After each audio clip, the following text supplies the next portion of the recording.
bem-vindos, muito bem-vindas ao canal Livros Primos. E hoje a gente vai falar de um livro incrível, é um super livro, um livro muito bom, daqueles livros bons que vão te acompanhar para sempre.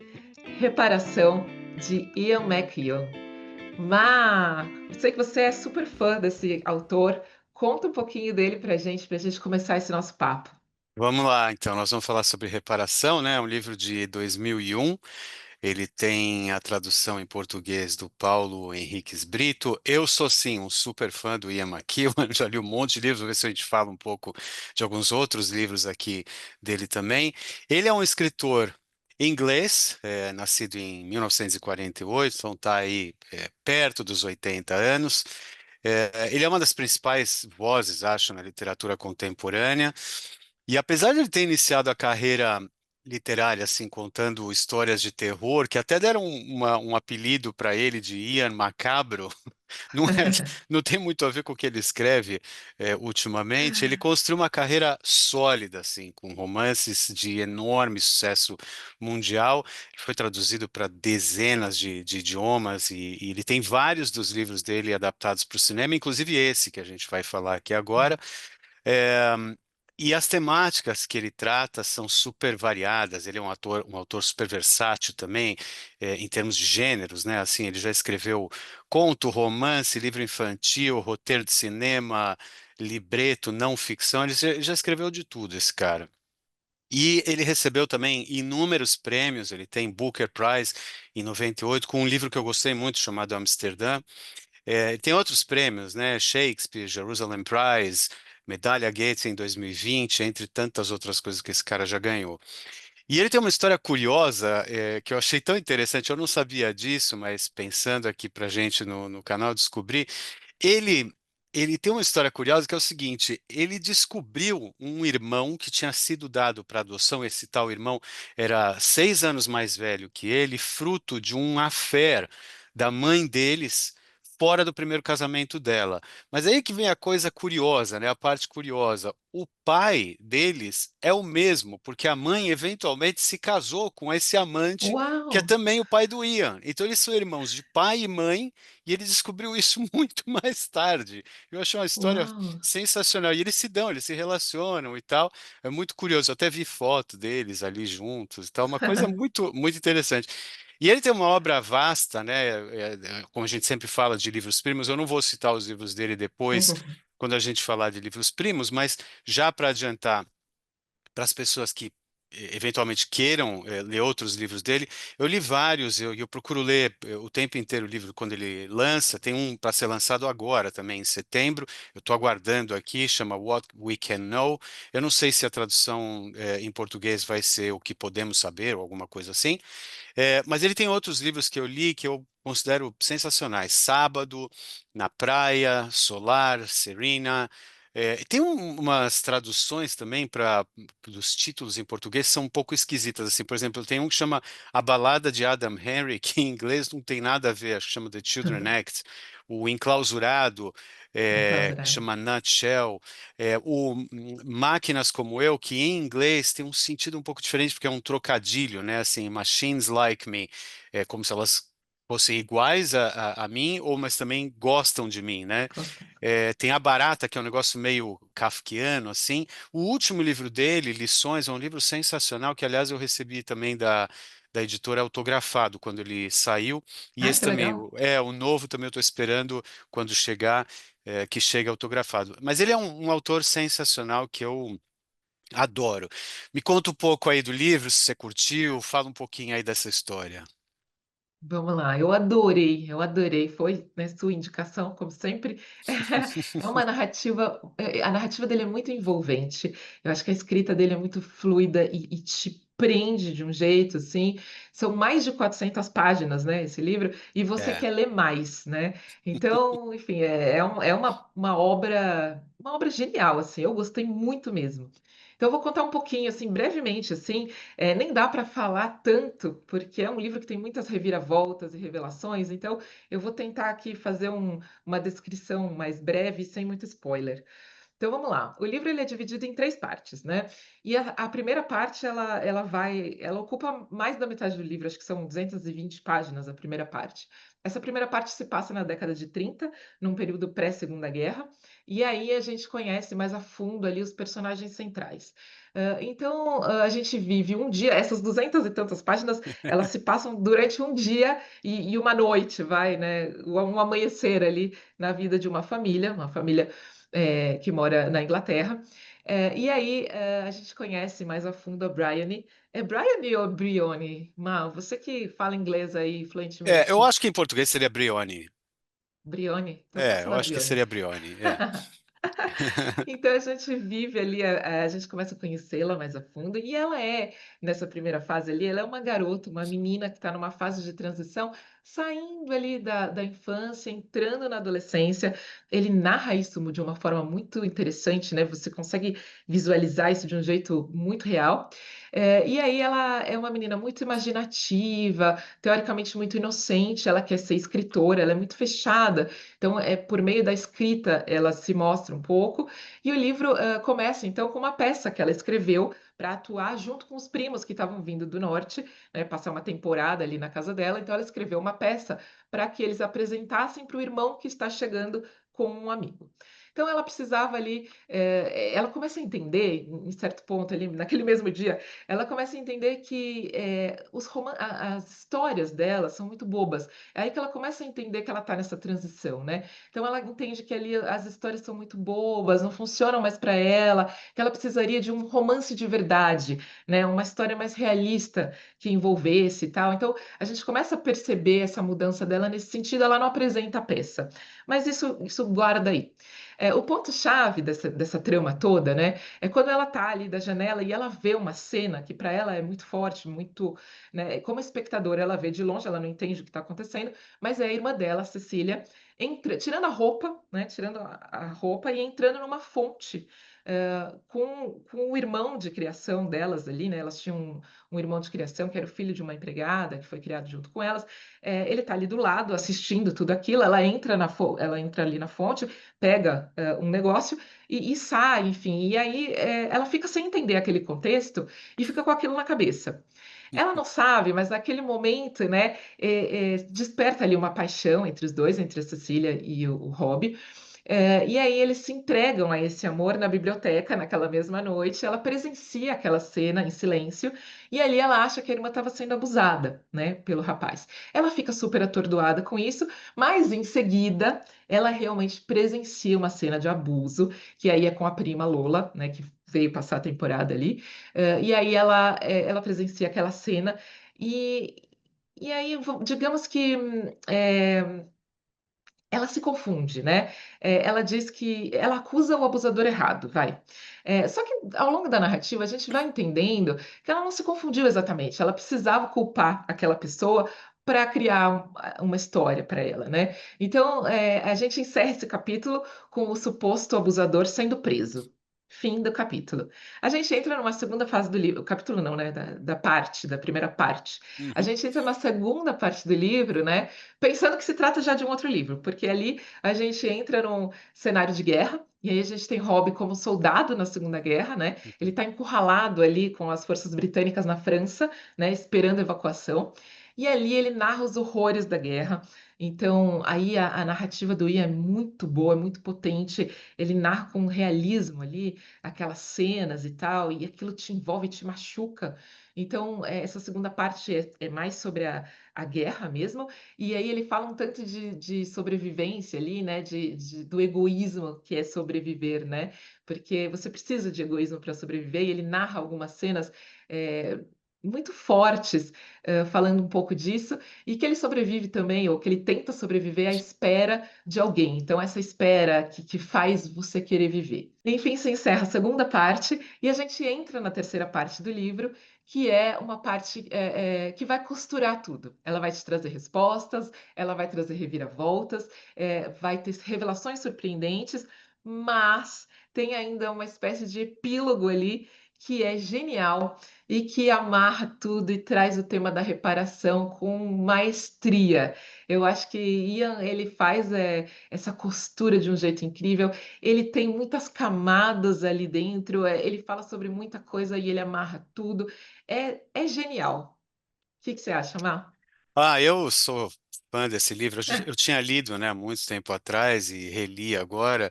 E como você sabe, eu muitas vezes não lembro muito dos livros que eu leio, mas esse em especial eu lembrava bastante do livro, essa trama, né, que rola em torno desse triângulo aí, né, entre as irmãs e esse Rob aí, o filho da empregada.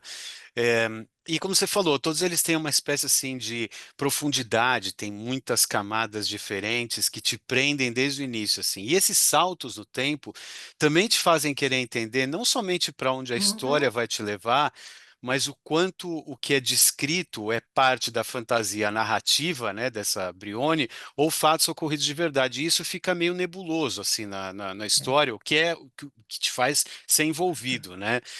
Ora como se a gente fosse espectador, é, sei lá, de uma narrativa daquelas vidas e ora espectadores de uma autora escrevendo um livro de ficção e você não sabe exatamente onde está, né, aqui essa história, né?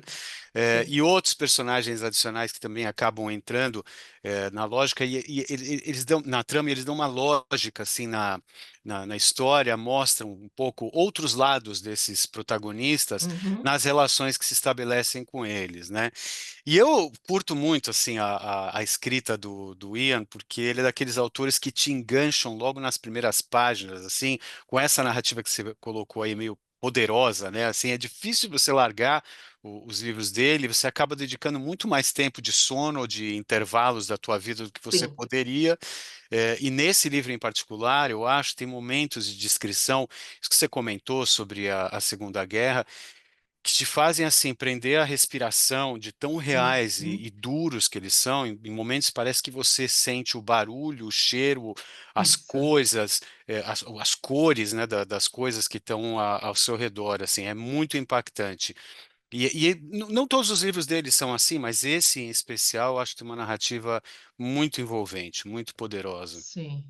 Sim, sabe que tem uma parte que eu gostei muito, assim, essa coisa dele explicar as coisas profundamente, né? Essa escrita Uhum, dele me marcou muito numa parte que ele fala da mãe, acho que é Emily o nome dela, a mãe da Brienne, uhum. que ela tem fortes dores de cabeça, né? Ela tem enxaqueca, e ela fica Sim. imobilizada pelo medo de sentir aquela dor, enfim.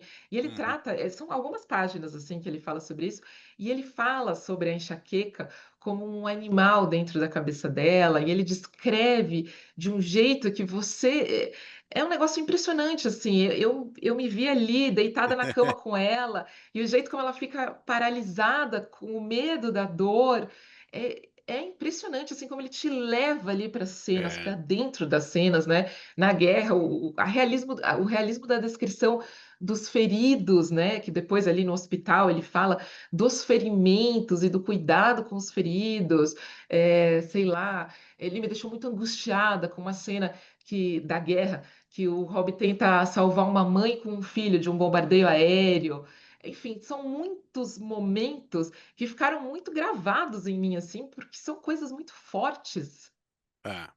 Ele tem essa capacidade assim de levar a gente para o lugar, né, com uma espécie assim de Uhum, descrição que não é a descrição comum que a gente vê em quaisquer livros assim que a gente lê na vida, que as pessoas até têm um certo exagero, né, de descrever aquele lugar numa narrativa meio chata, assim, né, com ele não aham, acontece isso, você sente não, assim, não, ele está me levando até aquele aham, lugar como se aquilo fosse um filme mesmo, que está passando ali no momento que eu exatamente. tô ali, né, e essa é uma, sei lá, uma característica dele muito diferente.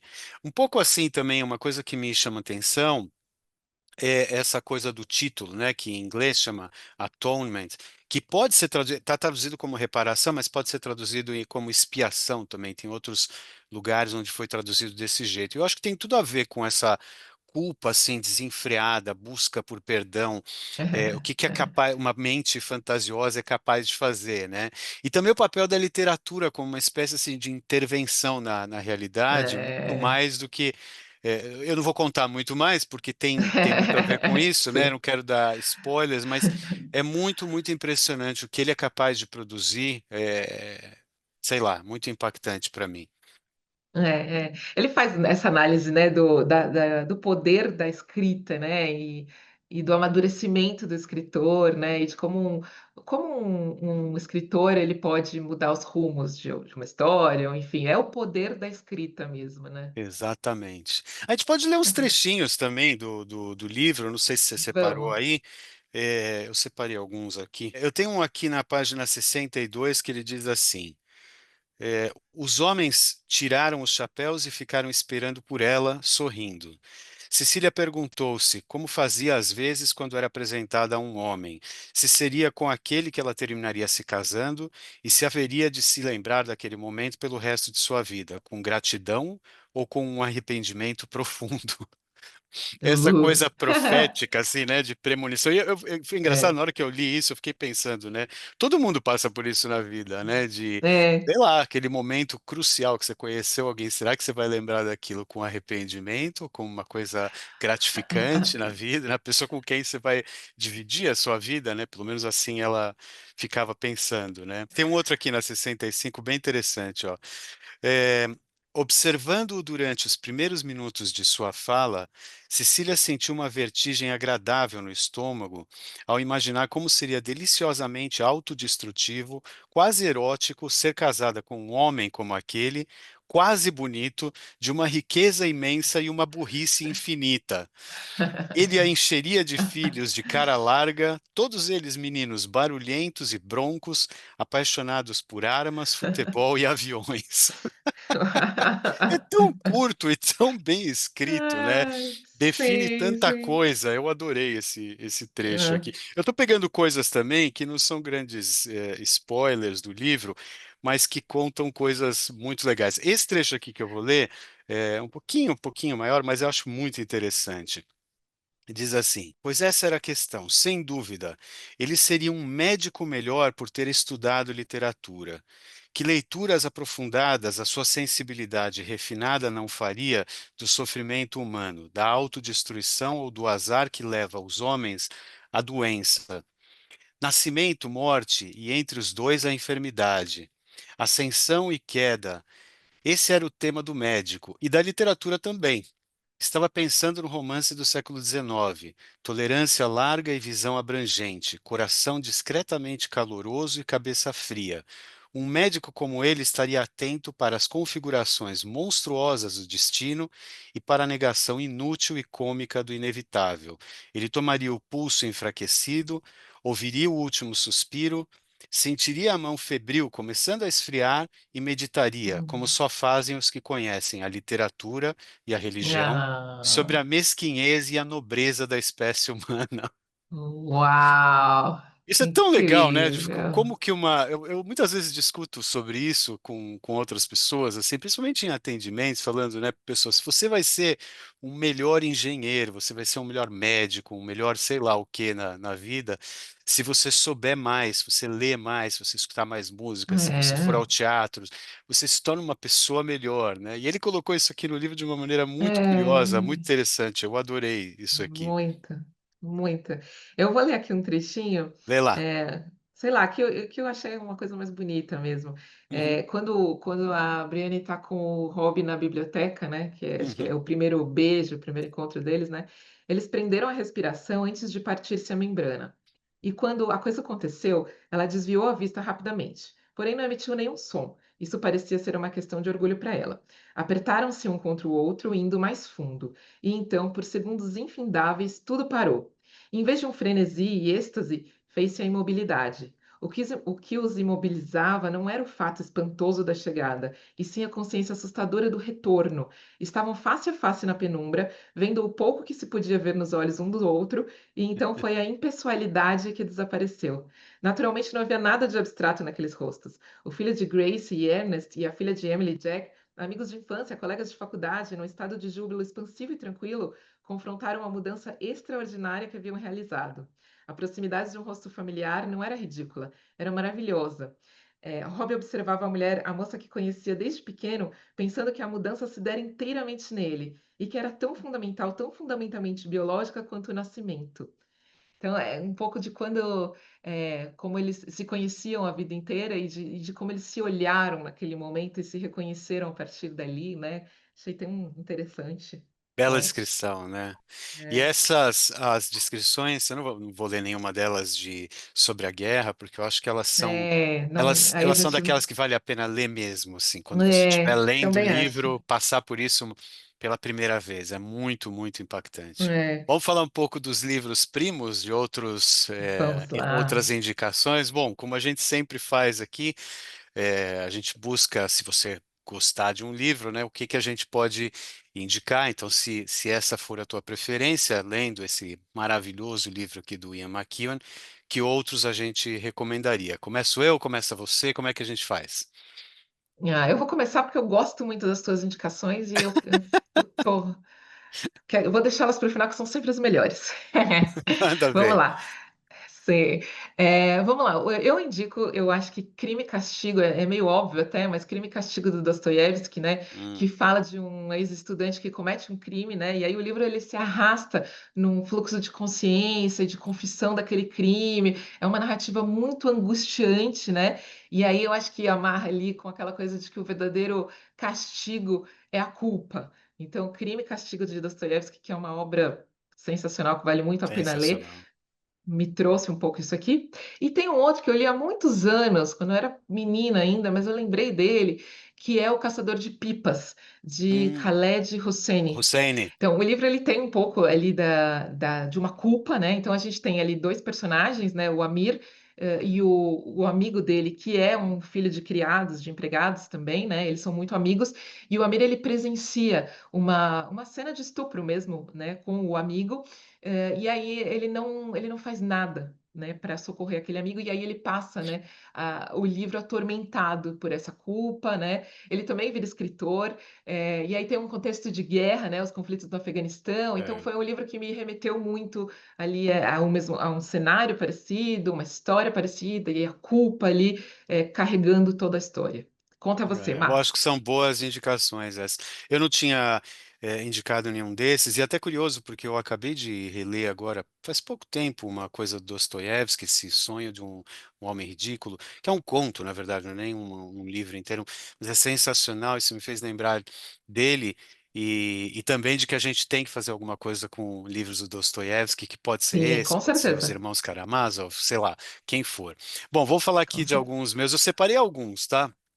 Eu fui me Boa, lembrando de adoro. vários por temas diferentes. Vou citar dois livros Vamos lá que da eu já vou anotar. Manda Bala.